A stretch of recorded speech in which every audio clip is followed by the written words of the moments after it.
Soy la mala por haber descubierto un secreto familiar, y haberlo usado en mi beneficio. Ok, antes de que me juzguen, déjenme contarles todo, porque ni yo sé si lo que hice estuvo bien o si me pasé de la raya. Todo comenzó cuando mi abuela murió. No era cualquier abuela, era la matriarca de la familia, la que manejaba todo con puño de hierro. Y aunque mi familia parece normal desde afuera, por dentro es un desastre digno de telenovela, traiciones, mentiras, secretos, envidias, todo lo que puedan imaginarse. Pero el verdadero caos empezó el día de la lectura del testamento. Mi abuela, en su infinita sabiduría, o malicia, quién sabe, dejó su herencia en un sobre cerrado. Nadie sabía qué contenía, y las condiciones para abrirlo eran extrañas, solo podíamos hacerlo si todos los herederos estábamos presentes. Todos. Y ahí estaba el problema. Porque uno de nosotros estaba desaparecido desde hacía años. Parte 1. El hermano fantasma. Mi tío Alejandro había desaparecido hace más de 20 años. No murió, no se fue de viaje, simplemente un día se esfumó. Y nadie en la familia hablaba de él. Era como si nunca hubiera existido. Pero cuando el abogado mencionó que sin él no se podía abrir el testamento, el pánico en la cara de mis tíos y de mi mamá lo dijo todo. Ahí supe que había algo más. No pude evitarlo. Mi instinto de chismosa me obligó a investigar. Así que hice lo que cualquiera haría en mi lugar, me metí a los archivos familiares, revisé fotos viejas, cartas, cualquier pista que pudiera encontrar. Y entonces, encontré el álbum prohibido. Era un álbum de fotos escondido en el fondo de un armario. Viejo, polvoriento y lleno de fotos de mi tío. Pero en la última página había una carta. Y lo que decía me dejó en shock. No era una despedida, no era una nota de suicidio. Era una carta de mi abuela. Alejandro, no puedo permitir que vuelvas. Lo que hiciste es imperdonable. Pero tampoco puedo destruirte. Así que desaparecerás. Si intentas regresar, lo perderás todo. ¿Perdón?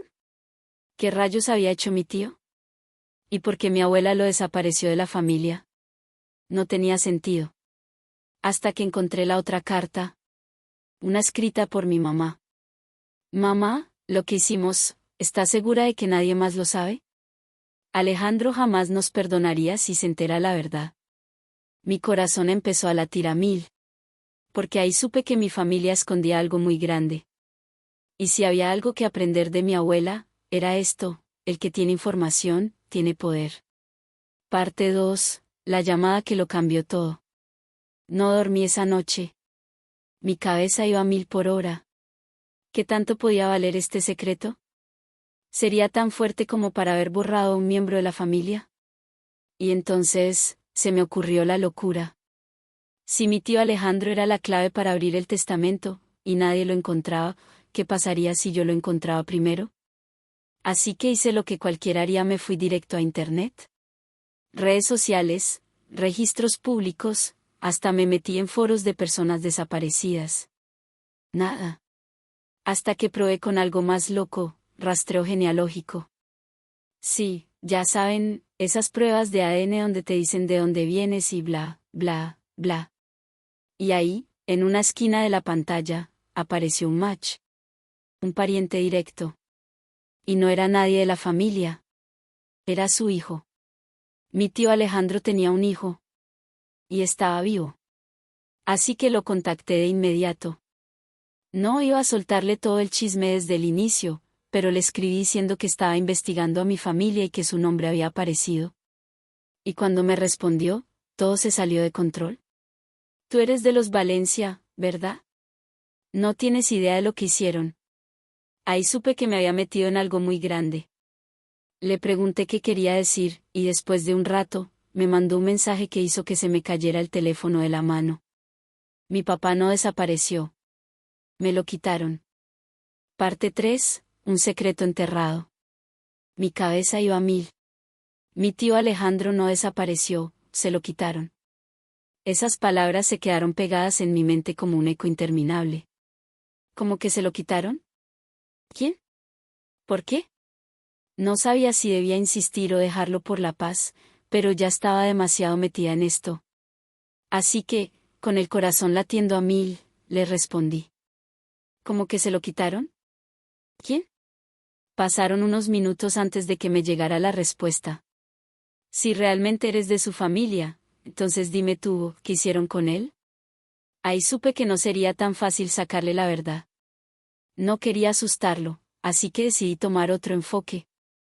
Le dije que solo quería saber la verdad, que en mi familia nadie hablaba de él, que todo estaba envuelto en misterio y que había encontrado cartas que daban a entender que lo sacaron de la familia a propósito. Me dejó en visto por horas. Y justo cuando pensé que no iba a responder, me llegó un mensaje de audio. No puedo escribir esto. Es demasiado. Pero si de verdad quieres saber, dime dónde puedo llamarte. Se me secó la garganta. Esto ya no era un simple chisme. Así que le pasé mi número. A los 5 minutos, sonó mi teléfono. Tomé aire. Deslicé para contestar. Hola. Y lo primero que escuché fue un susurro nervioso. Si te están escuchando, cuelga. Me quedé helada. ¿Quién nos estaría escuchando?, pregunté, intentando no sonar paranoica. Hubo un silencio tenso. Luego, él suspiró. No sé si confiar en ti. Eres parte de esa familia. ¿Qué familia? ¿Qué hicieron?, solté, ya sin paciencia. Y entonces, finalmente me lo dijo. Mi papá no se fue, lo traicionaron. Tu mamá y tus tíos le hicieron algo. Algo tan grave que prefirió desaparecer. Me llevé una mano a la boca. No podía ser. ¿Mi mamá? ¿Qué le hicieron?, pregunté, temiendo la respuesta. El chico se quedó callado unos segundos. Luego dijo, en voz baja. Descubrió la verdad sobre la herencia. Y cuando intentó hablar, lo callaron. Sentí un escalofrío. ¿Qué verdad? No sé todo, pero hay documentos. Papá me dijo que si algún día alguien de la familia me buscaba, le pidiera la caja. ¿Qué caja? ¿La que él escondió antes de irse? Si de verdad quieres respuestas, nos vemos en persona. Parte 4. El encuentro. Hasta ese punto, lo más sensato hubiera sido parar todo, pero no pude. Yo quería la maldita verdad. Acordamos vernos en un café, en un lugar neutral. No quería ir sola, pero tampoco podía contarle esto a nadie de mi familia. Así que fui con el corazón en la garganta y el peor presentimiento de mi vida. Cuando llegué, lo reconocí de inmediato. Se parecía a las fotos de mi tío. Pero sus ojos tenían una mezcla de rabia y miedo que me hizo dudar de todo. Nos sentamos, y sin perder tiempo, deslizó una llave por la mesa. La caja está en este lugar. Si la abres, vas a entenderlo todo. Tomé la llave con manos temblorosas. ¿Qué hay dentro? Me miró fijamente y dijo. La razón por la que tu mamá y tus tíos hicieron desaparecer a mi papá. Y si saben que estás investigando esto, te va a pasar lo mismo. Se me heló la sangre. Pero ya era tarde para echarme atrás. Porque iba a abrir esa caja. Y lo que había dentro, era mucho peor de lo que imaginé. Parte 5. La caja de los secretos. Me quedé viendo la llave como si fuera una bomba a punto de explotar. Mi mamá y mis tíos hicieron desaparecer a mi tío Alejandro. Y la prueba de todo estaba dentro de una caja que él había escondido antes de irse. Respiré hondo y miré a su hijo. ¿Dónde está la caja? Me pasó un papel con una dirección escrita a mano. Está en un lugar donde ellos nunca pensarían buscar. Pero si llegas ahí, tienes que ir sola. ¿Y no puedes decirle a nadie?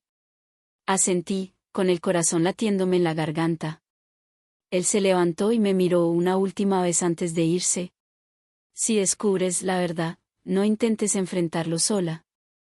Y con eso, me dejó ahí, con una llave que pesaba como si fuera de plomo y una dirección que cambiaría mi vida para siempre. Parte 6. La verdad enterrada. Esa noche, apenas dormí. Mi mente iba a mil. ¿Qué demonios había hecho mi mamá? ¿Por qué mi tío tuvo que huir? ¿Qué había en esa caja que valía tanto como para que un hombre desapareciera por más de 20 años? Al día siguiente, fui a la dirección. Era un viejo almacén de renta de bodegas. Nada sospechoso, excepto por el hecho de que estaba en una zona completamente abandonada. Busqué el número de la bodega en el llavero. Era la 137.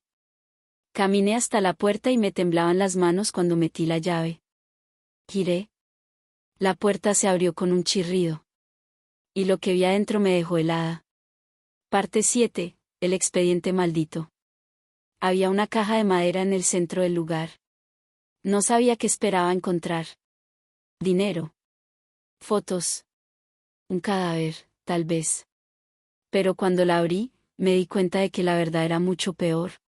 Dentro de la caja había documentos. Papeles amarillentos, algunos con sellos oficiales, otros escritos a mano. El primero que tomé decía en grandes letras rojas: confidencial, no distribuir. Mi corazón se aceleró. Lo abrí y empecé a leer. Y entonces lo entendí todo. Mi familia, mi abuela, mi mamá, habían cometido fraude. No cualquier fraude. Un fraude millonario. Los documentos eran pruebas de que mi familia había estado robando dinero de una cuenta que no les pertenecía. Y el nombre que aparecía en todas las transacciones era el de mi tío Alejandro. Se me heló la sangre. Parte 8. La traición. Mi tío no había desaparecido porque quiso. Se fue porque mi familia lo usó como chivo expiatorio. Le pusieron todo el fraude a su nombre, hicieron que pareciera que él había robado el dinero y, cuando él se dio cuenta, ya era demasiado tarde. Intentó enfrentarlos. Intentó decir la verdad. Pero ellos lo amenazaron. Y cuando vio que no tenía escapatoria, prefirió desaparecer antes de ir a la cárcel por un crimen que no cometió. Ahora entendía todo. La carta de mi mamá. Alejandro jamás nos perdonaría si se entera la verdad. No era que él hubiera hecho algo malo. Era que él descubrió que ellos eran los culpables. Y ahora que yo tenía esos documentos, sabía que estaba en peligro. Porque si mi familia se enteraba de que los encontré, podrían hacerme lo mismo que le hicieron a él. Y justo cuando procesaba todo esto, mi teléfono sonó. Era mi mamá. Y lo único que dijo cuando contesté fue: tenemos que hablar. ¿Ahora? Parte 9. La llamada que lo cambió todo. Me quedé helada. Tenemos que hablar. ¿Ahora? La voz de mi mamá sonaba diferente. No enojada, no preocupada. Sonaba como alguien que ya sabía algo que no debía saber. Mi primer instinto fue hacerme la tonta. ¿De qué hablas?, respondí, tratando de que mi voz sonara normal. Silencio. Luego, con un tono más frío, dijo: no juegues conmigo. Sé dónde estuviste hoy. Se me secó la garganta. ¿Cómo podía saberlo? Miré a mi alrededor. Me estaban siguiendo. Mi corazón latía a 1000. Mamá, no entiendo qué pasa. Intenté ganar tiempo, pero ella no cayó. No abras esa caja. No sabes lo que estás haciendo. Y antes de que pudiera responder, colgó. Parte 10. El golpe inesperado. Me quedé en shock, con el teléfono aún en la oreja. Ya sabían. No sabía cómo, no sabía quién los había alertado, pero mi familia sabía que yo tenía la caja. Lo que significaba que yo estaba en peligro. De repente, el almacén ya no se sentía seguro. Guardé los documentos en mi mochila y salí tan rápido como pude, mirando a todos lados. Si me estaban vigilando, no podía quedarme ahí. Fui directo a mi departamento, cerré todas las cortinas y empecé a revisar los papeles más a fondo. Y ahí encontré la peor parte de todo. Había un documento en particular que no entendía. Era una transferencia de una cuenta bancaria a nombre de un tal César Rivas. Una cifra enorme. Cientos de miles de dólares. Busqué el nombre en internet. Lo que encontré me dejó sin aliento. César Rivas no era solo un nombre cualquiera. Era un abogado. Pero no un abogado común y corriente. Era el abogado de mi familia. El mismo que manejaba la herencia de mi abuela. El mismo que nos dijo que sin Alejandro, no podíamos abrir el testamento. Y ahora su nombre aparecía en un fraude que mi familia había cometido hace años. Esto no era una coincidencia. Mi familia no solo había traicionado a Alejandro, habían encubierto algo más grande. Parte 11. Un mensaje inesperado. Mientras trataba de procesar lo que acababa de descubrir, mi teléfono vibró. Era un mensaje de un número desconocido. Deja de buscar o acabarás como él. Se me congeló la sangre. No podía ser una broma. Alguien sabía que estaba investigando. Alguien quería que me callara. Y lo peor es que ahora no sabía en quién confiar. Llamé al hijo de Alejandro, pero no contestó. Intenté enviarle un mensaje, pero tampoco respondió. Justo cuando pensaba que estaba sola en esto, recibí otro mensaje. Esta vez, de mi mamá. Nos vemos en casa. Es urgente. Sentí un escalofrío. Porque algo me decía que si iba, no saldría de ahí tan fácilmente. Parte 12. La trampa. Me quedé viendo el mensaje de mi mamá en la pantalla de mi teléfono. Nos vemos en casa. Es urgente. Sabía que algo no estaba bien. No era una invitación, era una advertencia. Pero no tenía opción. Si no iba, lo tomarían como una declaración de guerra. Si iba, bueno, no tenía idea de lo que podía pasar. Pero ya estaba demasiado metida en esto como para retroceder. Así que tomé la mochila con los documentos, guardé un par de cosas que podrían servirme y me dirigí a casa de mi mamá con el peor presentimiento de mi vida. Parte 13. Reunión familiar, pero no de las buenas. Cuando llegué, la puerta estaba entreabierta. No toqué. No me anuncié. Solo entré con el corazón latiéndome en la garganta.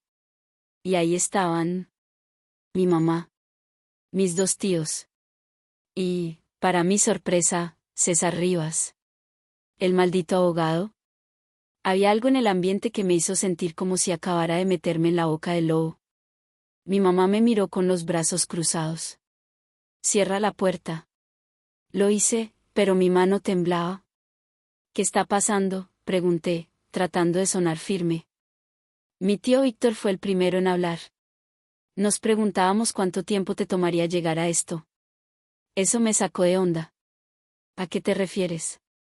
A que sabíamos que tarde o temprano ibas a meter la nariz donde no debías, dijo mi tía Patricia, con una sonrisa que no me gustó nada. No entiendo de qué están hablando. Mentí. Mi mamá suspiró y miró a César. Él asintió y sacó una carpeta de su portafolio. ¿Sabes qué es esto?, preguntó, deslizándola por la mesa. La abrí.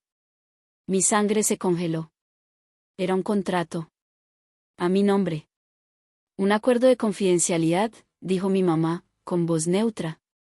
Vas a firmarlo, y esto se acaba aquí. Miré los papeles. Básicamente, me estaban obligando a guardar silencio. Si lo firmaba, nunca podría hablar del fraude. Nunca podría hablar de Alejandro. Nunca podría hablar de nada. ¿Y si no lo firmo? Mi tío Víctor sonrió de una manera que no me gustó nada. Bueno, no querrás descubrirlo. Me recorrió un escalofrío. Ahora sí entendía la situación. No era una reunión familiar. Era una amenaza. Parte 14. El escape. No iba a firmar. No podía. Si lo hacía, no solo traicionaría a Alejandro, me traicionaría a mí misma. Pero también sabía que si me negaba en ese momento, no me dejarían salir de ahí tan fácil. Así que hice lo único que podía hacer. Tomé la pluma. Y fingí que iba a firmar. Todos me miraban con atención. César, mi mamá, mis tíos. Pero justo cuando la punta de la pluma tocó el papel, levanté la mirada y solté. ¿Y qué pasa si ya leí copias de estos documentos a alguien más? El silencio fue sepulcral. Vi el cambio en sus caras. Duda. Miedo. Furia. Mi mamá fue la primera en reaccionar. No hiciste eso. Sonreí. ¿Quieres arriesgarte a averiguarlo? En ese momento, me levanté con toda la calma del mundo y guardé la pluma en mi bolsillo. Gracias por la oferta, pero creo que voy a pensarlo un poco más. Nadie dijo nada. Porque en ese momento, ellos tampoco sabían si yo mentía o no.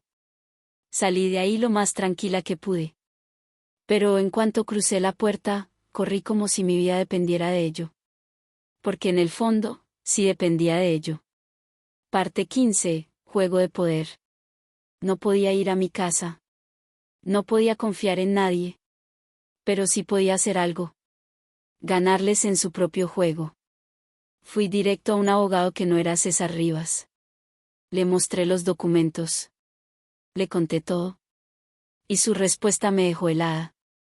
Tienes pruebas más que suficientes para hundirlos.